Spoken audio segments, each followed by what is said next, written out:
তো আজকে তোমাদের লেক ঢাকা কালীবাড়ি লেক গার্ডেন্স যেটা অবস্থিত সেখানকার সবচেয়ে বড় গণেশ ঠাকুর তোমাদের দেখাচ্ছি। দেখতে থাকো পুরো ভিডিওটা। এটা কুমারটুলির তপন পাল করেছে শিল্পী, খুব বড় একটা গণেশ ঠাকুর। তো সেটা তোমাদের দেখালাম, আশা করি তোমাদের ভালো লেগেছে। তো দেখো পুরো ভিডিওটা, এক বিন্দু স্কিপ করো না। এটা হচ্ছে দক্ষিণ কলকাতার prince Anwar Shah road. Prince Anwar Shah road Dhaka Kalibari stoppage, তার অপোজিটেই এই পুজোটা হচ্ছে। সবচেয়ে বড় গণেশ ঠাকুর দক্ষিণ কলকাতার। তো ঢাকা কালীবাড়ির স্টপেজেই হচ্ছে। চলো দেখতে থাকো পুরো ভিডিওটা, আশা করি তোমাদের ভালো লাগবে।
ঢাকা কালীবাড়ি দেখে, ঠাকুরটা দেখে যখন ফিরছিলাম তো পথে একটা ঠাকুর পড়েছিল।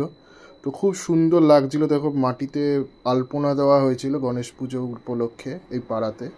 তো আর সামনে ভোগ দিচ্ছিল পোলাও আর আলুর দম, সেটা তো আমি খেয়েইছি। এবং তোমার ঠাকুরটা দেখে নাও, খুব সুন্দর করেছিল ঠাকুরটা, ছোট্টর মধ্যে বেশ সুন্দর করে সাজিয়েছিল এবং গণেশ ঠাকুরটাও বেশ সুন্দর লেগেছিল আমার। তো সেটা তোমাদের দেখাচ্ছি, আশা করি তোমাদের ভালো লাগবে, দেখে নাও একবার।